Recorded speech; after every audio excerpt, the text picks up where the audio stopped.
Bonsoir à tous. L'audit du fichier électoral, les résultats sont attendus.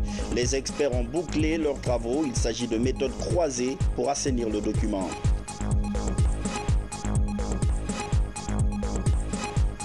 La journée du pharmacien ce mardi, pas de célébration solennelle mais un reportage exceptionnel de Hadia Toubari à suivre. Pourquoi cette journée est très peu connue et comment se porte la profession en Guinée? Réponse tout à l'heure. Quand il est décédé le 25 septembre 1981, El Hadj Saïfoulaye Diallo, personnage indissociable de l'indépendance guinéenne, avait eu droit à des funérailles nationales. Aujourd'hui encore, 37 ans après, on se souvient toujours de lui et de son combat. Voilà pour les titres. Madame, monsieur, bonsoir et merci de nous rejoindre dans cette édition qu'on ouvre par ces 3 décrets. Le premier portant nomination des membres du conseil d'administration de l'autorité nationale d'assurance qualité dans l'enseignement, la formation et la recherche. Le président de la République, vu la Constitution, décrète, article 1er. Les cadres dont les prénoms et noms suivent sont désignés au conseil d'administration de qualité de l'autorité nationale d'assurance qualité dans l'enseignement, la formation et la recherche ANAC. 1. Président Dr Salihou Bella Diallo, professeur à la faculté de médecine de l'université Gamal Abdel Nasser de Conakry. El Hadj Harouna Berete, conseiller chargé de l'éducation à la primature, membre.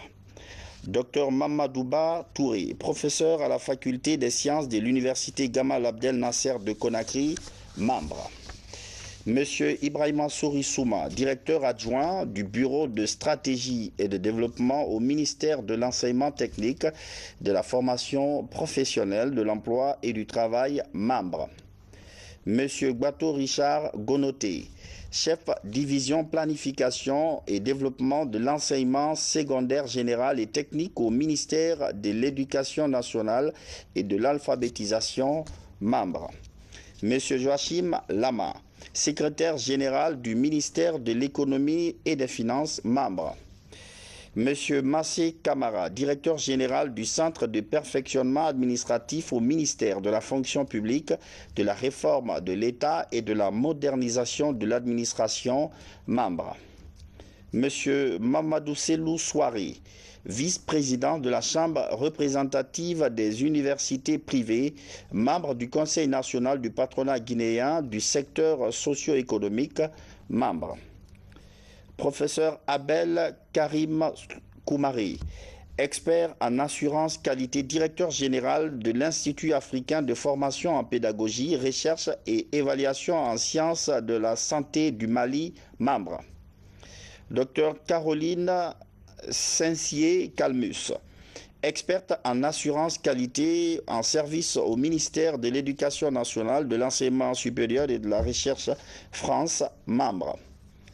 Dr Solveig Randan, experte en assurance qualité, doyenne de la faculté des sciences sociales, Université Duisbourg, Essen, Allemagne, membre. Article 2. La dépense est imputable au budget de fonctionnement du ministère de l'Enseignement supérieur et de la Recherche scientifique, exercice 2018. Article 3. Le présent décret qui abroge toute disposition réglementaire antérieure contraire sera enregistré et publié au journal officiel de la République. Conakry, 25 septembre 2018. Professeur Alpha Condé. Décret portant nomination des membres du conseil d'administration de l'université Gamal Abdel Nasser de Conakry. Le président de la République, vu la Constitution, décrète. Article 1er. Les cadres dont les prénoms et noms suivent sont désignés au conseil d'administration de l'université Gamal Abdel Nasser de Conakry. 1. Président. M. Cheikh Oumar Diallo, directeur général Total Guinée. Dr Binko Mamadi Touré, secrétaire général, ministère de l'Enseignement supérieur et de la Recherche scientifique, membre. Madame Barry Nimaba, conseillère, ministère de l'Enseignement supérieur et de la Recherche scientifique, membre. Monsieur Kadiata Mori Kamara, représentant du ministère de l'Économie et des Finances, membre. Docteur Mori Traoré, représentant des enseignants-chercheurs de l'université Gamal Abdel Nasser de Conakry, membre. Dr Doussou Lansine Traoré, recteur de l'université Gamal Abdel Nasser de Conakry, membre. Monsieur Daouda Conté, représentant étudiant, membre. Monsieur Alpha Tata Baldé, directeur qualité de la Compagnie des bauxites de Guinée, membre. Madame Aminata Kaba, directrice générale adjointe de l'autorité de régulation des postes et télécommunications de Guinée ARPT, membre. Professeur Sekou Moussa Keita, directeur général du Centre d'études et de recherche en environnement, CER, membre. Professeur Mamadou Aliou Baldé, directeur général du Centre de recherche et de valorisation des plantes médicinales de Dubreka, membre. Article 2. La dépense est imputable au budget de fonctionnement du ministère de l'Enseignement supérieur et de la Recherche scientifique, exercice 2018. Article 3. Le présent décret qui abroge toute disposition réglementaire antérieure contraire sera enregistré et publié au journal officiel de la République. Conakry, 25 septembre 2018, professeur Alpha Condé. Décret portant nomination des membres du conseil d'administration de l'Institut supérieur des mines et géologie de Bokeh. Le président de la République, vu la Constitution, décrète. Article 1er.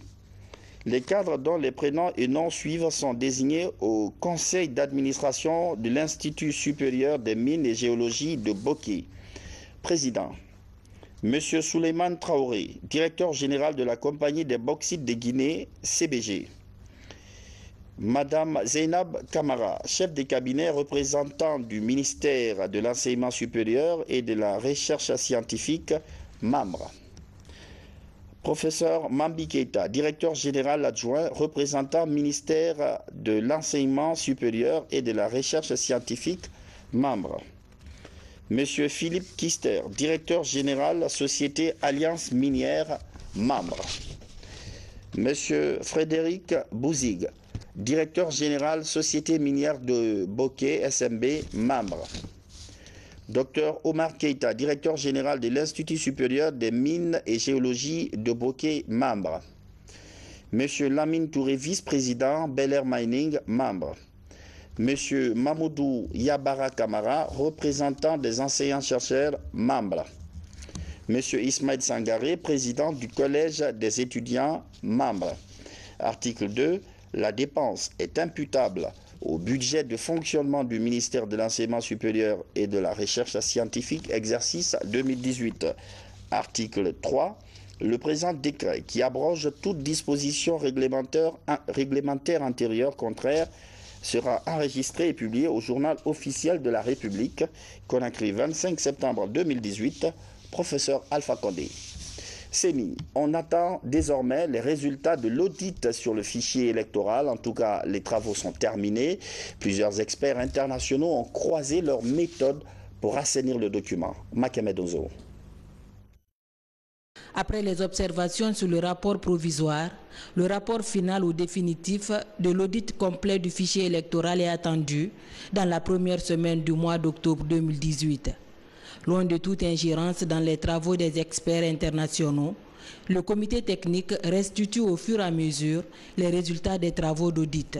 À la date du jeudi 6 septembre 2018, l'équipe d'experts internationaux a produit le rapport provisoire synthèse. Ensuite, le samedi 15 septembre 2018, elle a livré le rapport provisoire. Conformément au point 9 de la feuille de route des experts internationaux, les deux rapports ont été partagés simultanément au président du comité de suivi de l'accord politique du 12 octobre 2016, au président de la Commission électorale nationale indépendante et aux membres du comité technique d'audit. Les travaux des experts internationaux ont duré 25 jours. Après la proclamation des résultats définitifs de l'audit du fichier, il sera question de lancer un appel d'offres pour le recrutement d'un nouvel opérateur chargé de réviser les listes électorales en prélude aux élections législatives. La justice guinéenne fait des progrès. Au tribunal de première instance, par exemple, de Dixine, plus de 200 dossiers vont être étudiés dans les prochains jours. Il s'agit de personnes poursuivies pour affaires criminelles. En fait, ce tribunal veut lutter contre les cas de détention sans jugement. Thierno Younoussaba. C'est une rentrée judiciaire qui s'annonce décisive. Au tribunal de Dixine, près de 200 dossiers criminels seront examinés les prochains mois. Grâce à l'appui du projet renforcement de la chaîne pénale et de la lutte contre l'impunité, des centaines de personnes mises en cause pour des faits de viol, assassinat, meurtre et autres actes criminels seront interrogées à la barre sur leur participation ou non à la commission de ces graves infractions. La Cour d'appel de Conakry nous a communiqué 260 dossiers criminels qui attendaient d'être jugés par la Cour d'assises. Sur les 260 dossiers, nous avons eu à juger une soixantaine. Cette nouvelle situation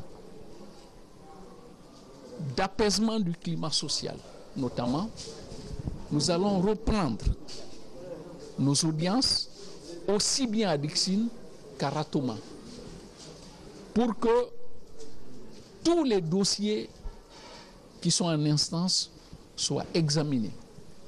Mais je vous dis, en toute matière.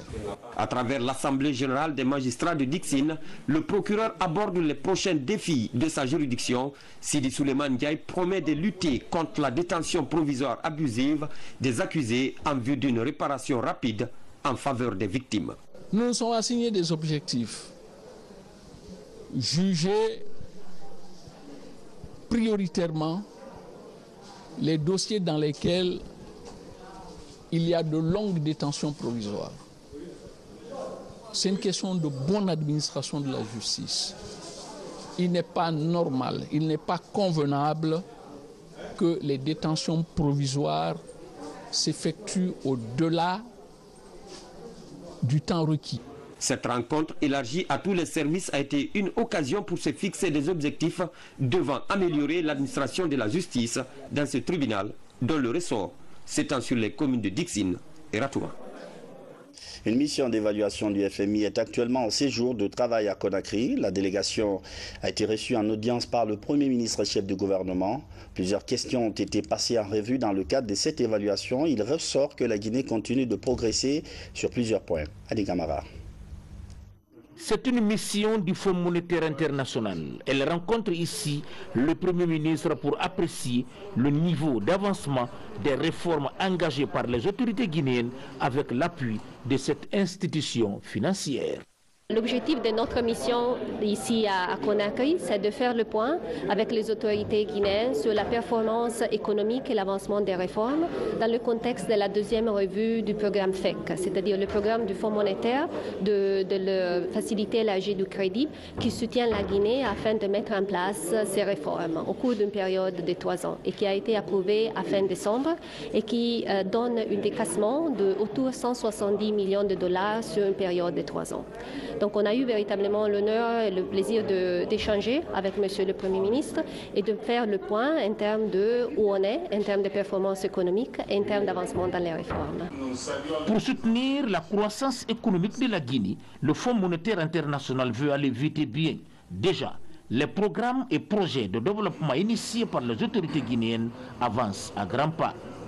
Je dirais que c'est sûrement la discussion en termes du cadrage macroéconomique, les avancements en termes de la stabilité macroéconomique, la mise en œuvre de la politique budgétaire, la mise en œuvre de la politique monétaire et des taux de change, et de regarder aussi les avancements dans les réformes phares des autorités guinéennes, dans la bonne gestion des finances publiques, dans l'amélioration, je dirais, de l'investissement public en termes de gestion, et aussi dans la gouvernance, qui est sûrement un aspect clé du programme du gouvernement. Les prévisions pour l'économie guinéenne sont très positives. On s'attend à une croissance d'autour de 6% pour l'année 2018 qui va continuer sur la période, sur la moyenne période et qui sera aussi tirée pour la très bonne performance du secteur minier. L'engagement du Fonds monétaire international à accompagner le gouvernement dans ses réformes réconforte le Premier ministre Kassori. Pour lui, la Guinée s'inscrit dans une dynamique de croissance inclusive et durable. L'amélioration de la politique commerciale, l'Union européenne apporte son expertise à la Guinée. À Conakry, une rencontre vient de se tenir à cet effet. Les acteurs autour de la table ont planché sur la mise en œuvre de cette politique dans le domaine du commerce. Falilou Diallo. En matière de négociation commerciale internationale, les techniques de formulation et de suivi des politiques sont entre autres difficultés auxquelles les cadres du secteur du commerce sont souvent confrontés. D'où l'expertise de l'Union européenne après Tradcom 1 et l'entame désormais Tradcom 2. Un programme qui va contribuer au développement économique durable, mais aussi à lutter contre la pauvreté. La Guinée produit. La Guinée est un pays riche, mais la Guinée est des fois confrontée à la façon dont elle doit vendre ses produits à l'étranger. Donc on a identifié un certain nombre de produits. Une stratégie nationale est en train d'être produite, qui sera impulsée sous la responsabilité du ministère du Commerce. C'était aussi une demande originale. Donc bref, Tradcom 2, Union européenne, ACP, se réjouit de la pertinence des projets soumis par la Guinée et se réjouit aussi de la façon dont le projet est en train d'être exécuté. Plusieurs secteurs de production seront touchés par ce programme.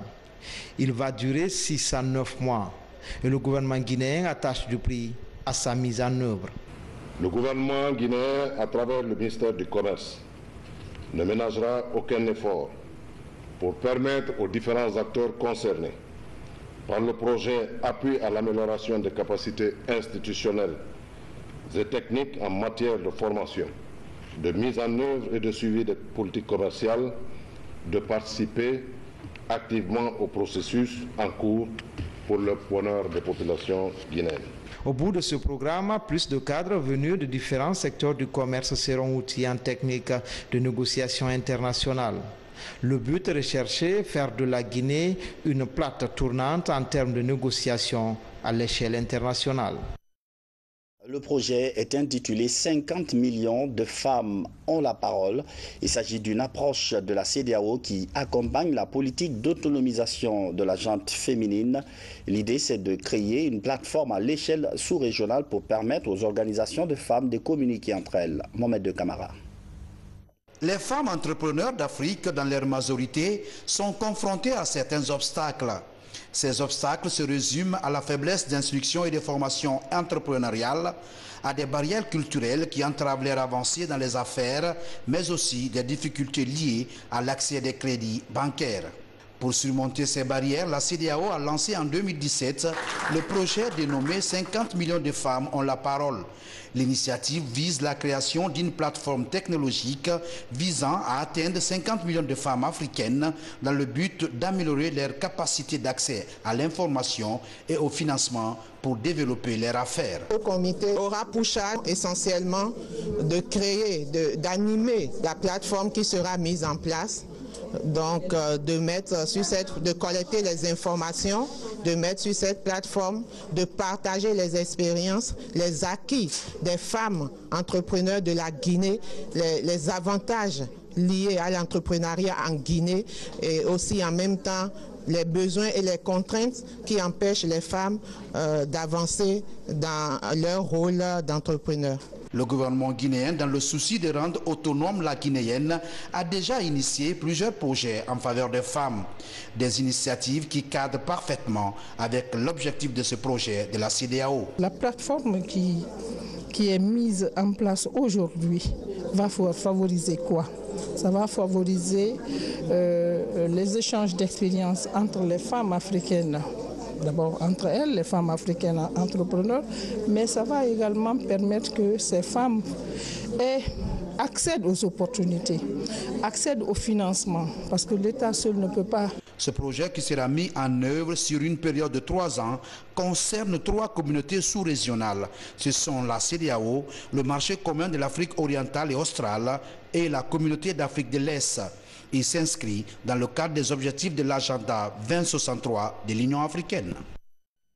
Aujourd'hui, on est le 25 septembre, une journée que le monde consacre aux pharmaciens. Même s'il n'y a pas eu de célébration officielle, nous, ici, on s'est intéressé à la pratique du métier. Notre reporter Adia Toubari a passé une journée de travail avec un praticien et apparemment, la date du 25 septembre n'est pas très connue dans le milieu des pharmaciens. Suivez.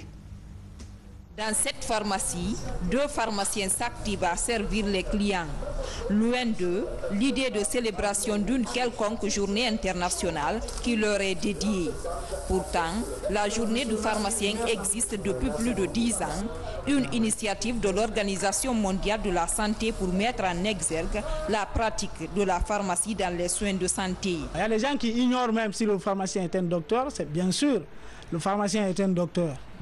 Donc en tant qu'agent de santé, le pharmacien, ce n'est pas seulement l'argent. Hein. Le patient doit savoir que ce n'est pas l'argent que nous prenons qui nous concerne, mais l'acte pharmaceutique qu'on fait, la dispensation qu'on fait. Bon, les malades qu'on essaie d'aider dans le cadre de la prise en charge de leur maladie, les conseils qu'on donne, tout ça concourt au métier de pharmacien. Dans le processus de prise en charge, le pharmacien est incontournable. En tant que professionnel du médicament, il corrige certaines erreurs qui surviennent dans les ordonnances médicales délivrées aux patients. Son travail, c'est aussi l'aide à la posologie des médicaments achetés par les clients. Le tout accompagné de conseils selon la prise de chaque produit pharmaceutique. Il y a des ordonnances que je dis que le produit là, la femme enceinte ne doit pas prendre. Le produit là, l'âge de l'enfant n'est pas encore arrivé à ce moment. Il y a les antibiotiques qui ont au fait les mêmes indications. Bon, il y a les antibiotiques qui n'ont pas les mêmes indications. Donc, il y a les antibiotiques que l'autre peut prendre, l'autre ne peut pas prendre. Donc, il faut réellement l'intervention d'un pharmacien. Il est mieux situé pour essayer de conseiller un médicament ou bien de déconseiller ou bien dispenser une ordonnance. Aujourd'hui, même si la Guinée dispose de nombreux pharmaciens qualifiés grâce à la faculté de médecine de l'université Gamal Abdel Nasser de Conakry, le secteur enregistre cependant des défaillances. Il s'agit de la circulation des faux médicaments et le prix élevé des produits pharmaceutiques. Je suis hypertendu, il me faut ça un paquet chaque mois. On me dit 400 000 les paquets. C'est trop pour moi. Pourquoi on va la pharmacie par terre pour avoir le moins cher? Avec les pharmacies chères. Donc on leur demande de nous aider afin que le prix baisse un peu au moins. On sait que la mondiale maintenant, la monde est chère, mais de toutes les façons, ils n'ont qu'à diminuer le prix des tensions. Cette année, la journée internationale du pharmacien est célébrée sous le thème « Le pharmacien, votre partenaire dans la santé ». Ceci pour contribuer activement à la mise en œuvre des soins intégrés et multidisciplinaires dans les différents pays du monde. À présent, l'actualité nationale en plus bref avec une bonne nouvelle, le retour du dernier convoi des pèlerins guinéens. Une compilation d'images commentées par El Hadj Yaya Silla.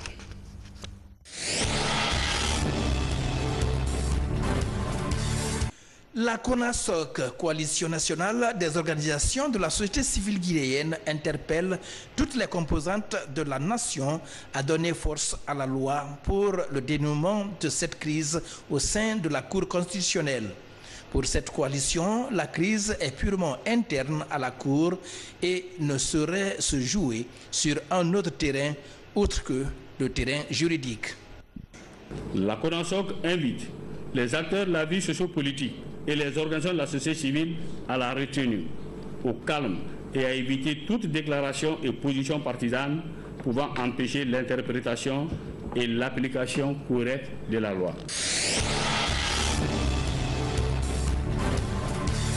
Dans le cortège, une cinquantaine de femmes catholiques. Elles marchent portant toutes des calebasses d'eau sur la tête.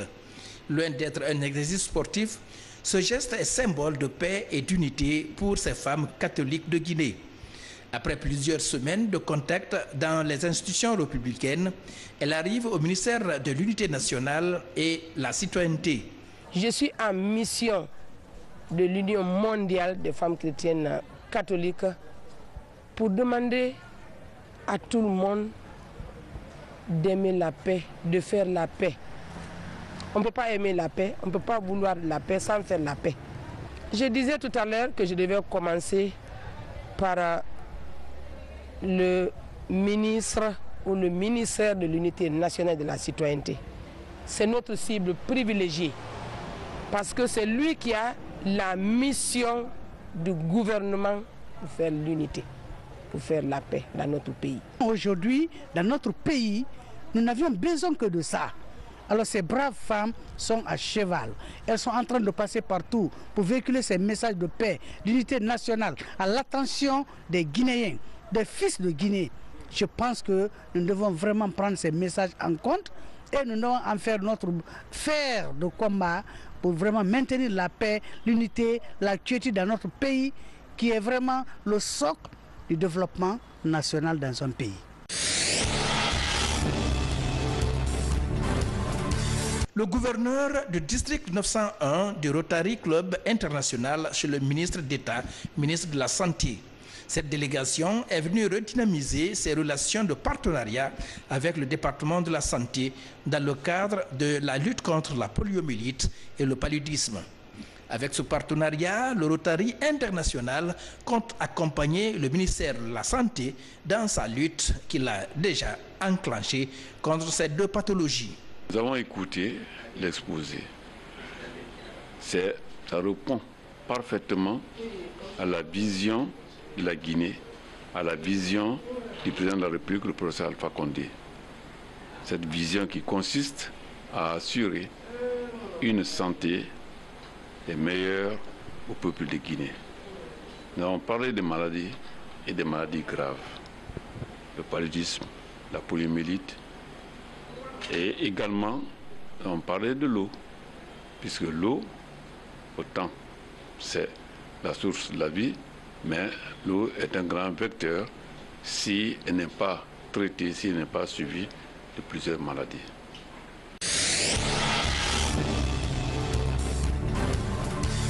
Le dernier convoi des pèlerins guinéens est arrivé ce matin à Conakry. Composé de l'encadrement et des malades, ce convoi complète le nombre de 28 convois prévus par le secrétariat général des affaires religieuses. Parmi les difficultés rencontrées au cours de cette opération, la gestion des personnes âgées et le manque de préparation mentale des candidats au pèlerinage. Alhamdulillahi Rabbil Alamin, avec 8000 pèlerins en 28 convois, on avait enregistré seulement 12 cas de décès. Et c'est la première fois dans notre histoire aussi que tous les pèlerins rentrent à Conakry avec ses bagages. Cette fois-ci, le secrétariat général des affaires religieuses n'a pas procédé à l'envoi des bagages des pèlerins par les voies maritimes, comme ça se fait dans les années passées. Alhamdulillah, ça, on remercie Dieu.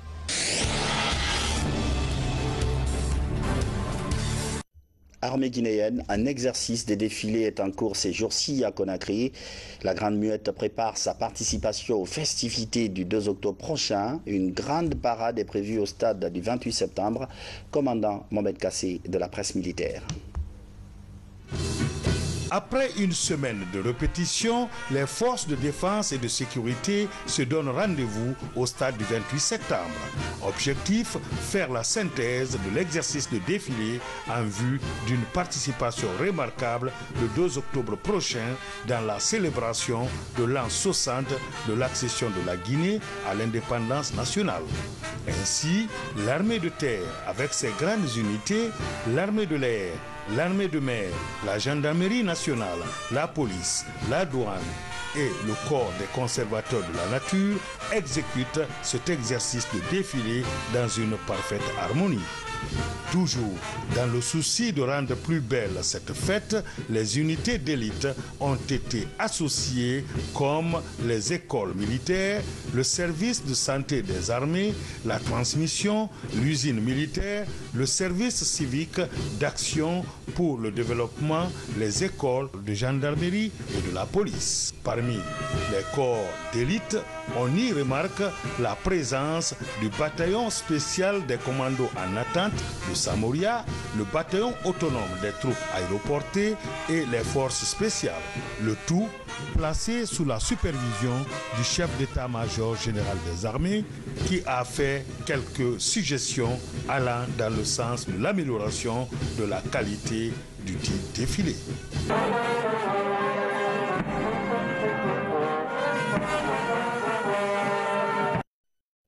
Son nom est indissociable de l'indépendance guinéenne. Il en est même l'un des personnages les plus actifs. El Hadj Saïfoulaye Diallo, à sa mort le 25 septembre 1981, avait eu droit à des funérailles nationales. 37 ans après, ses compagnons de l'indépendance lui rendent encore hommage. Mamadou Alpha Baldé.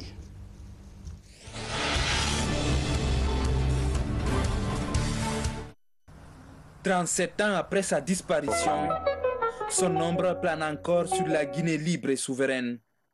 Saïfoulaye Diallo, ancien président de l'Assemblée territoriale puis secrétaire politique du PDG, fut l'un des plus fidèles compagnons de l'indépendance auprès du camarade Ahmed Sékou Touré. Un seul mot à dire, et ce mot-là vient de Ahmed Sékou Touré. Qu'est-ce qu'il nous avait dit? Et avec conviction que de tous ses compagnons de lutte, le plus fidèle au principe révolutionnaire du Parti démocratique de Guinée, le PDG-RDA, c'est Saïfoulaye Diallo. Et Saïfoulaye Diallo était le fidèle compagnon, c'était le plus fidèle, qui avait le respect de la souveraineté guinéenne. L'homme de l'ombre, Saïfoulaye est pourtant celui qui a prononcé le discours d'accueil du général de Gaulle en 1958. Il disait: vous venez avec beaucoup d'espoir, mais ce que vous allez entendre vient de gens responsables, transmettant juste la volonté populaire. L'audience était ainsi préparée à recevoir le discours historique de Sékou Touré. Il a entamé sa lutte de façon tellement vigoureuse qu'on l'a sanctionné en l'affectant au Niger. À son retour, il a repris la lutte, maintenant au sein du RDA. Et je vous prie de croire qu'il fut l'un des artisans de l'implantation du RDA au Fouta Djallon. À l'époque, ce n'était pas facile. Il y avait Bari Diawadou, il y avait Bari Troua qui occupaient le terrain. Il est venu, il a bousculé cela, il a aidé à implanter le parti. Fils d'un chef de canton, l'engagement de Saïfoulaye Diallo pour l'intérêt national au détriment de celui de sa famille reste une leçon de patriotisme. Aujourd'hui, sa famille, ses camarades de combat politique et autres sympathisants se mobilisent pour lui rendre hommage et rappeler le sacrifice de l'ancien fonctionnaire colonial devenu élu maire de Mamou, l'une des 5 communes de plein exercice en 1957. Et sur ces initiatives, ce conseil territorial a été installé en Assemblée nationale. Au-delà de ça, c'est avec sa présidence qu'il a demandé à Sékou Touré de déclarer l'indépendance du pays le 2 octobre, jeudi 2 octobre 1958. Par ce fait, Saïfoulaye a fait Sékou Touré. C'est indiscutable. Sékou Touré aussi a fait Saïfoulaye. C'est indiscutable. La Guinée a été patiente. 120 ans de domination, 120 ans de souffrance. L'homme qui nous a sortis par sa voix, retrouvons-nous pour déclarer l'indépendance de ce pays. 60 ans après, c'est cet homme que nous honorons. Je prie Dieu que ce symbole soit effectivement la fin de la souffrance de la Guinée. Au début des années 80, la santé du camarade Saïfoulaye Diallo est fragile. Ministre du domaine social, il sera ministre de la Santé, son dernier poste public, avant de s'éteindre en septembre 1981. Personne n'est descendu dans cette tombe avant Sékou Touré. C'est le président Sékou Touré qui a reçu le corps de Saïfoulaye dans cette tombe. J'étais présent. C'est lui qui l'a couché dans la tombe. C'est lui qui l'a déficelé dans la tombe. Nous lui avons tendu la main pour le faire remonter de la tombe. c'est une illustration de la force de l'amitié qui liait les gens. Allah a permis à la Guinée d'avoir des hommes comme le camarade Ahmed Sékou Touré, comme le camarade Saifoulaye Diallo. C'est une fierté nationale d'avoir ces camarades guinéens qui se sont battus pour l'indépendance, qui se sont battus pour que rayonne sur toute l'étendue du territoire l'homme guinéen. Pour la Guinée unie et libre, ce patriote nous a laissé un héritage que son épouse, du haut de ses 80 ans, rappelle à la postérité et à la classe politique.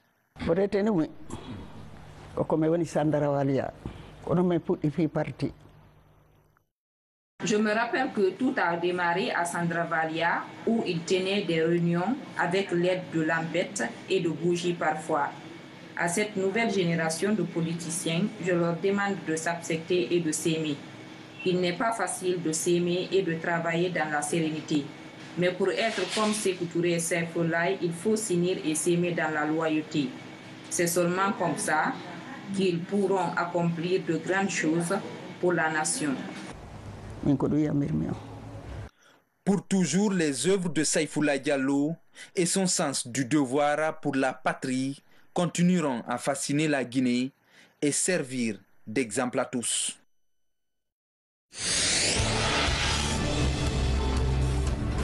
Et pour finir, on vous présente le programme des obsèques de feu Dr Gabriel Sultan. Suite au décès de notre regretté Dr Gabriel Sultan, survenu le jeudi 20 septembre 2018 à l'hôpital sino-guinéen de Kipé, les obsèques de l'illustre disparu se dérouleront le jeudi 27 septembre 2018 selon le programme ci-après. À 8h30, levée du corps à l'hôpital sino-guinéen. 10h, symposium au Palais du Peuple. 13h, prière à la grande mosquée Faisal de Conakry. 15h, enterrement au cimetière de Cameroun. 16h, retour à la maison mortuaire à l'Andrea pour les remerciements de la famille et les bénédictions des âges. Prions pour le repos de l'âme du défunt et que Dieu, le clément et miséricordieux, l'accueille dans son paradis éternel. Amen. C'est la fin de cette édition d'information. Merci de votre fidélité à la télévision nationale. Bonsoir.